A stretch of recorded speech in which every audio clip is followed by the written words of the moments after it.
Tal vez la mejor introducción para lo que voy a decir sea una carta que escribió en cierta ocasión una mujer sola a un buen conocido asesor.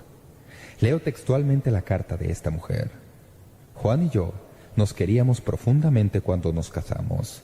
Durante los primeros 2 o 3 años luchamos con problemas económicos, pero sabía que me quería y él sabía que yo lo quería.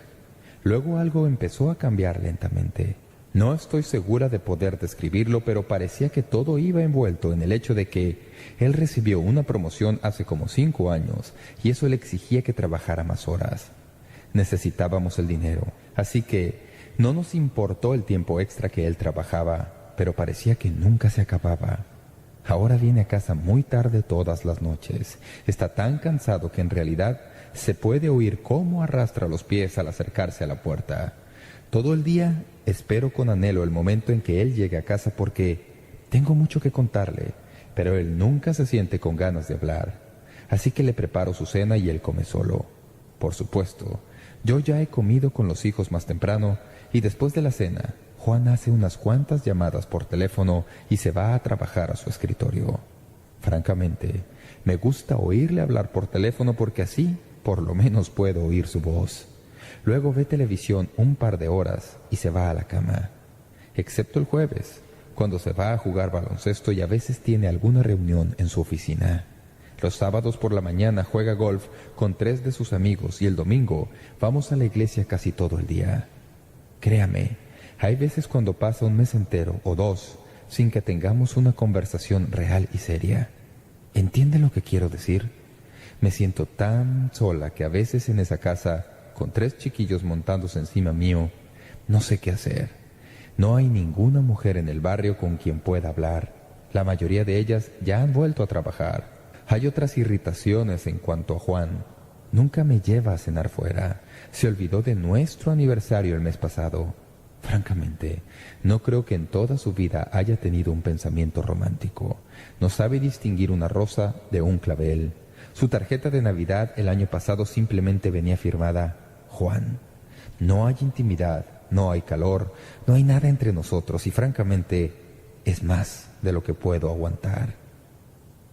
Al escribirle esta mujer a su consejero, probablemente pensara que su experiencia era exclusiva, que únicamente le sucedía a ella. Desafortunadamente, lo que ella escribió representa la experiencia de una incontable cantidad de mujeres.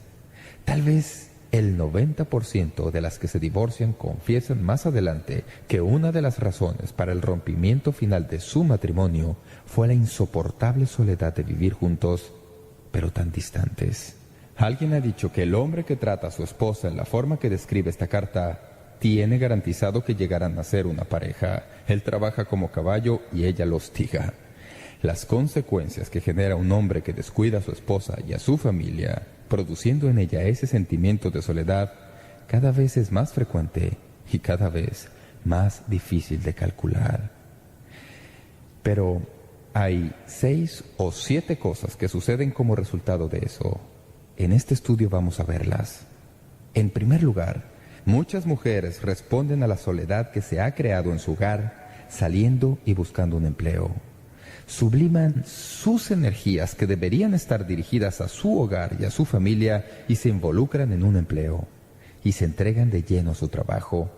Y de alguna manera eso hace casi tolerable la vida bajo el mismo techo con un cónyuge incomunicativo. Algunas mujeres francamente dejan salir su hostilidad contra su esposo y se unen a algún grupo militante de mujeres y se vuelven hostiles contra los hombres en general porque no tienen el valor de dirigir su hostilidad contra el hombre específico con quien tiene que vérselas. Algunas se quedan en casa y simplemente se dan a la depresión. Algunas se enredan en algún lío amoroso, otras se arrastran a la botella de licor o a las drogas. Hay un número creciente de mujeres en nuestra generación que siguen el mismo patrón de los hombres en la generación pasada. Simplemente se embarcan en su coche, hastiadas de todo, y se marchan. Nunca regresan.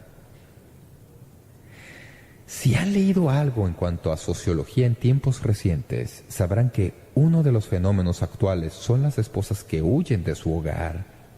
en lugar de esposos que huyen de su casa.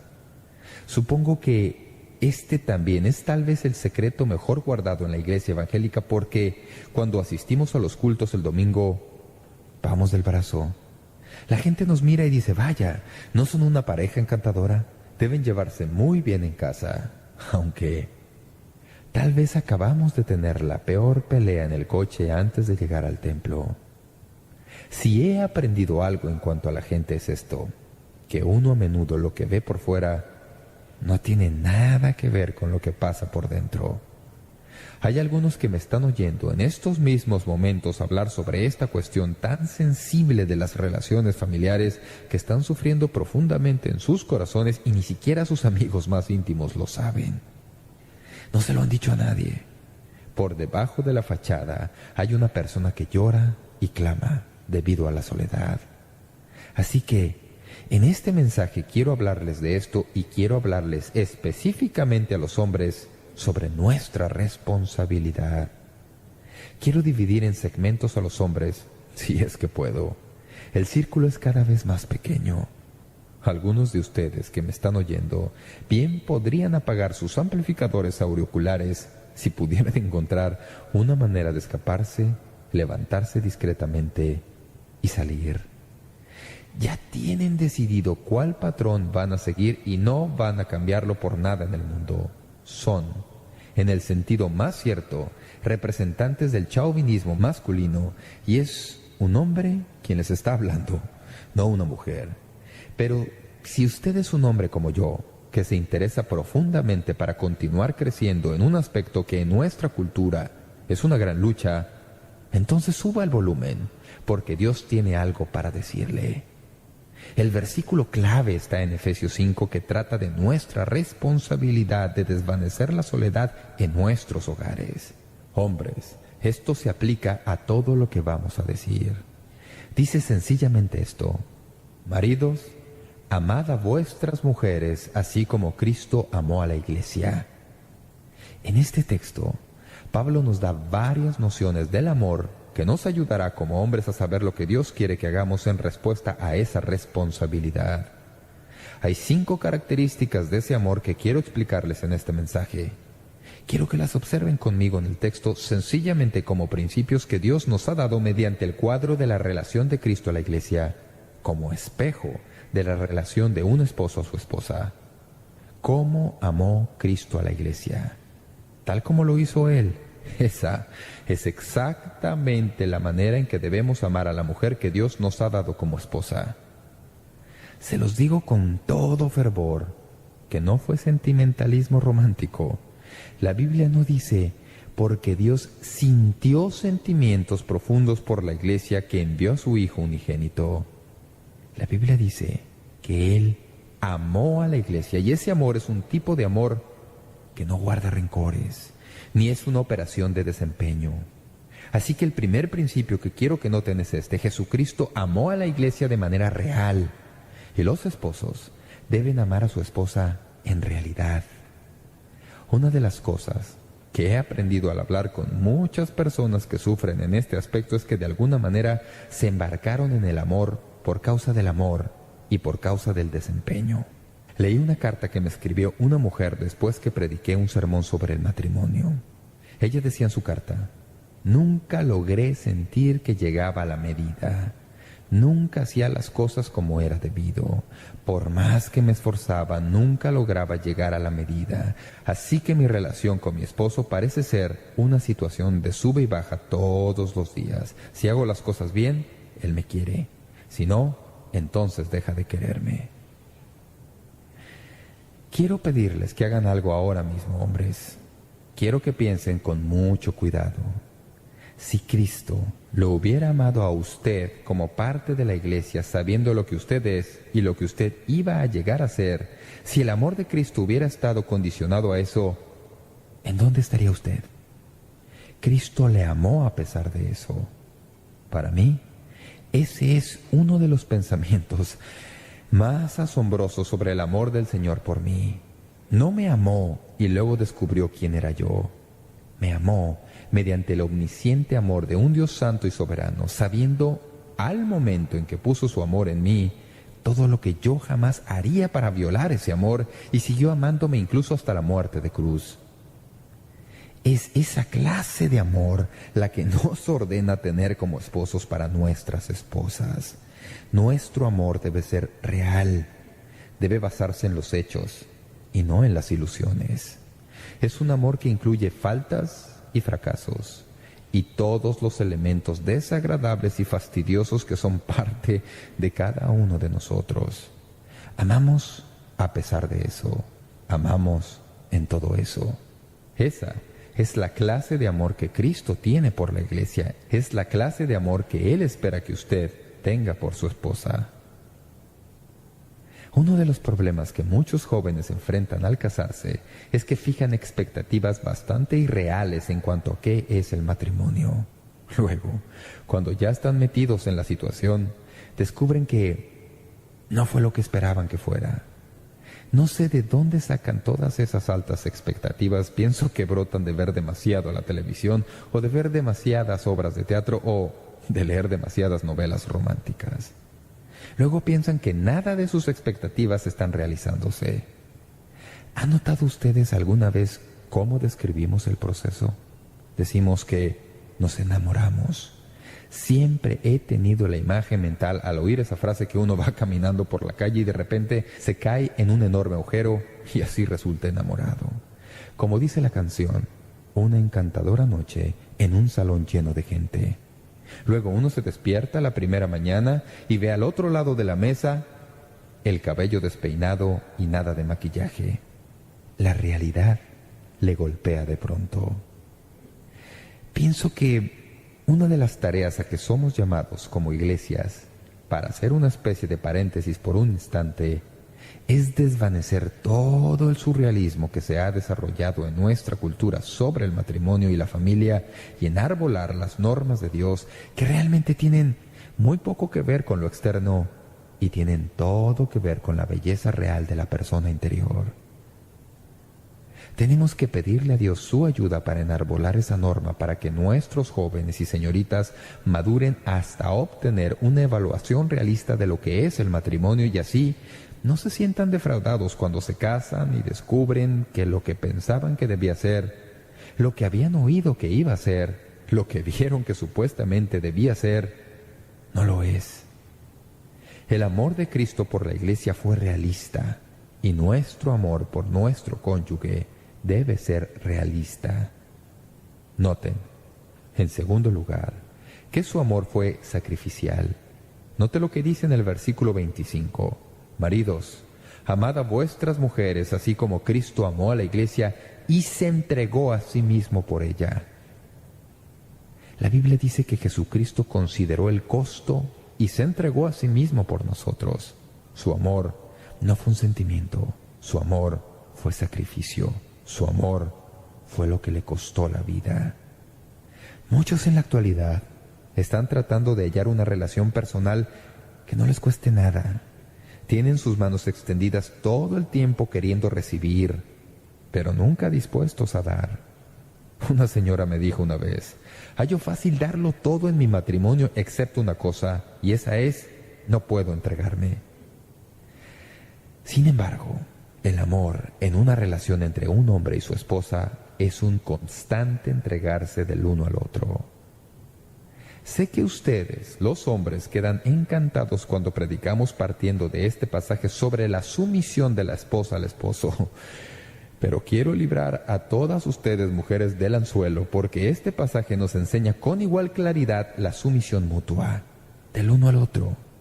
Hay un sentido en que la cadena de mando en el hogar se refleja en el mandamiento de que la esposa debe someterse a su esposo, pero es igual verdad y es muy pertinente en este pasaje que debemos constantemente someternos el uno al otro, y los matrimonios que conozco que están funcionando bien son matrimonios en donde la sumisión mutua es constante, algo continuo. Es una combinación de los dos, de entregar de nosotros mismos. La determinación de que sacrificaremos lo que sea necesario por amor al ser querido y nuestra relación. Para mí, resulta muy interesante que la palabra sacrificio esté formada por dos palabras. La palabra sacra, que quiere decir santo, y la palabra fisio, que quiere decir hacer santo. Así, quiere decir que hacemos santa a gran costo a la persona que amamos. Esto quiere decir, hombres, que si vamos a amar a nuestra esposa como debemos amarla, si ese amor va a ser el medio que Dios usa para desvanecer la soledad del corazón de ella, debe ser un amor que nos costará interés, tiempo, placeres, ambiciones y amigos. Resultará en el nivel que deje muy claro que nada en este mundo tiene una prioridad más alta que mi esposa, por importante que parezca ser ese otro asunto. Amaremos sacrificadamente. Una señora me escribió una vez: cuando le pido a mi esposo que dedique tiempo a los hijos o a mí, siempre se muestra renuente. Si insisto demasiado, entonces me dice que estoy hostigándolo. Honradamente nunca quise nada de él excepto a él mismo y una parte de él, y uno puede insistir solo por cierto tiempo. Hay un límite en esto de cuánto puede uno aguantar ser ignorada o rebajada. Una amenaza con dejarlo sin realmente querer decirlo, hasta que se valida la amenaza. Se consideran todas las consecuencias desagradables hasta que nada puede ser más desagradable que estar sola y sentir que no vale nada. Finalmente se toma la decisión de que va a ser una persona con valor real como individuo. Afirma su ego, vuelve a unirse al feminismo. Esto fue lo que yo hice. Quería ser más que sirvienta, cambiadora de pañales y compañera sexual. Quería estar libre de la profunda amargura y culpabilidad que lentamente carcomía mi cordura espiritual y psicológica. Muy dentro había algo que me hacía no solo tenerle aversión a mi esposo, sino a todo lo que él hacía y a todo lo que él tocaba. Su «te quiero» llegó a no significar nada para mí porque él no actuaba como si me quisiera. Sus regalos para mí eran nada más que evidencia de que se sentía culpable porque no pasaba más tiempo conmigo. A sus avances sexuales yo respondía con frigidez. Nos frustraba a ambos y ahondaba la brecha que había entre los dos. Todo lo que yo quería era sentirme como si él realmente quisiera estar conmigo.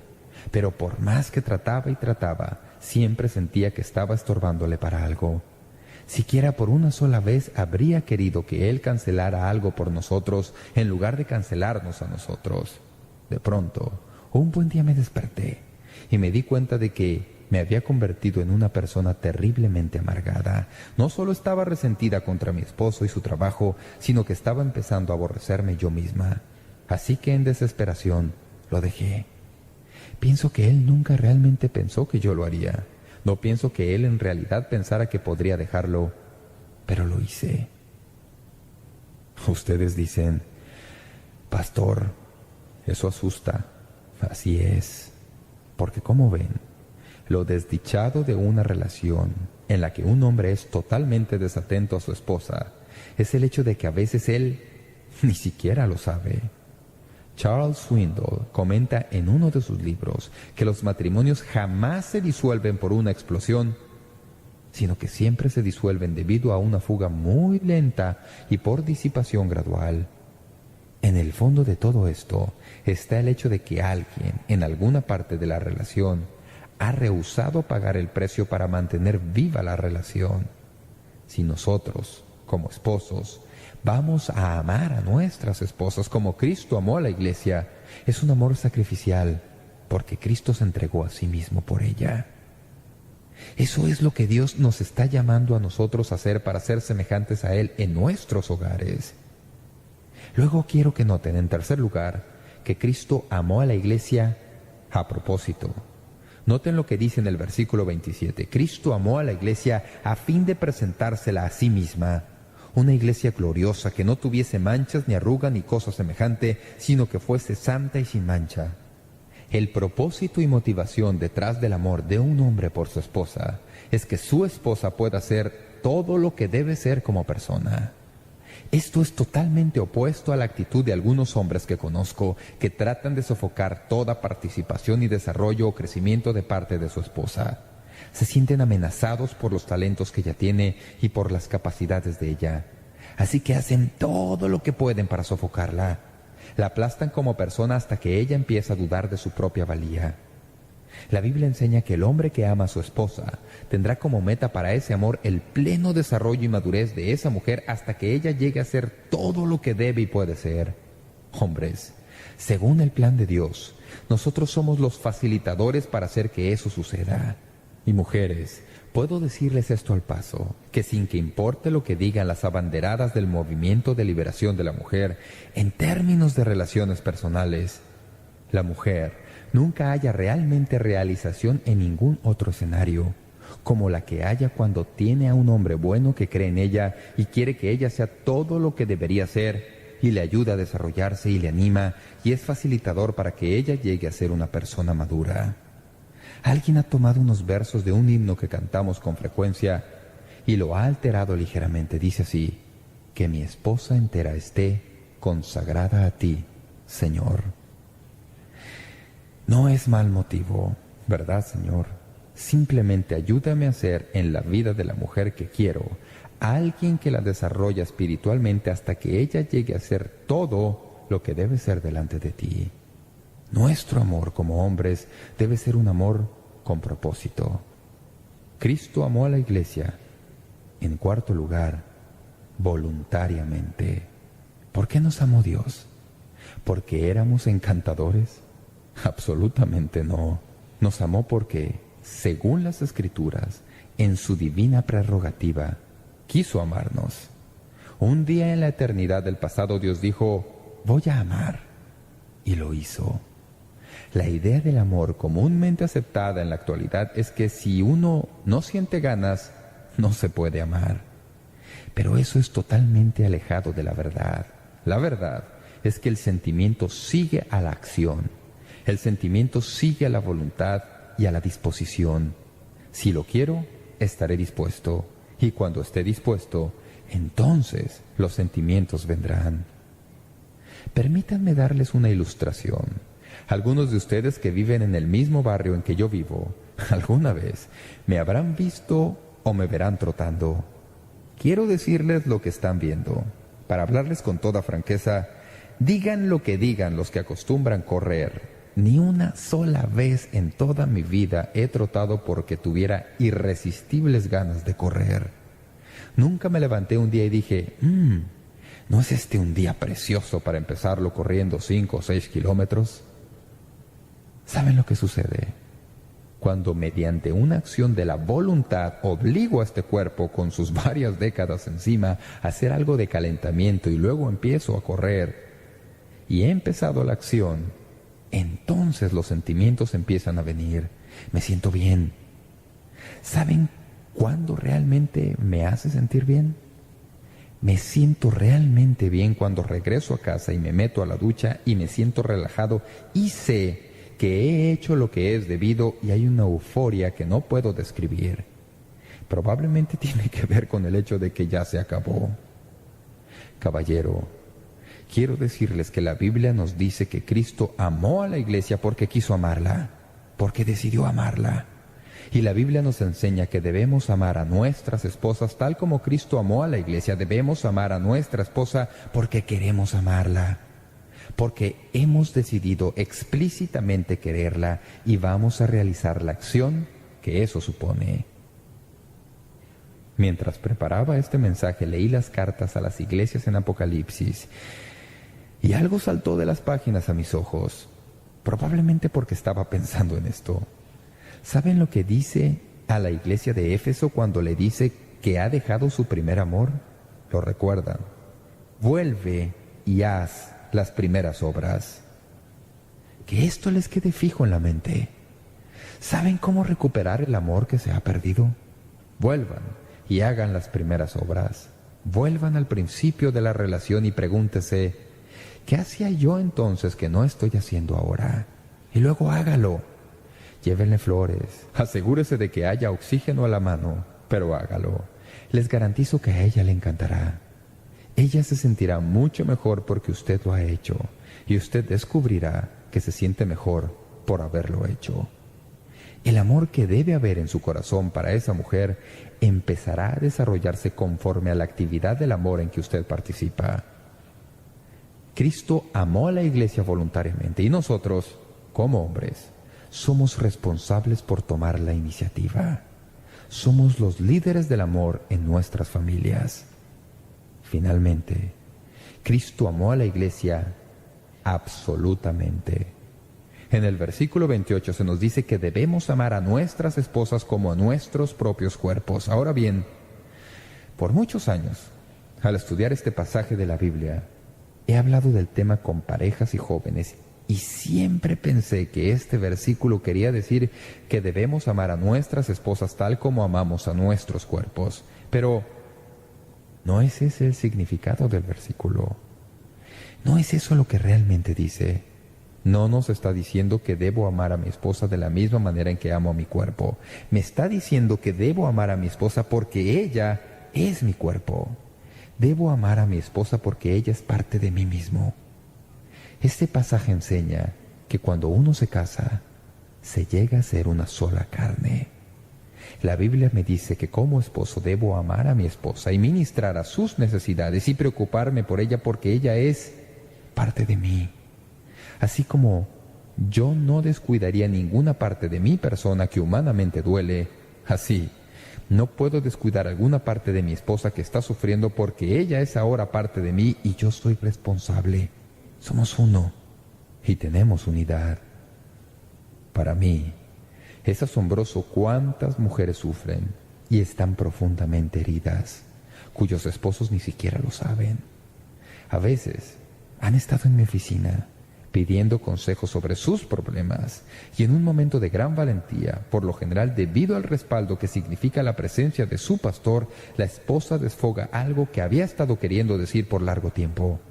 El esposo, sorprendido, responde: «Pero cariño, no sabía que te sentías así». Ruego a Dios todos los días que me ayude como hombre a ser sensible a lo que hiere y produce dolor en mi esposa, y que yo pueda ver cuando ella está sufriendo por algún problema, cuando hay algo que anda mal y por lo que debo tener sensibilidad, notarlo en su expresión y percibir en su espíritu que sé que ella está sufriendo, de modo de poder ministrarla y tocar su vida como debo hacerlo.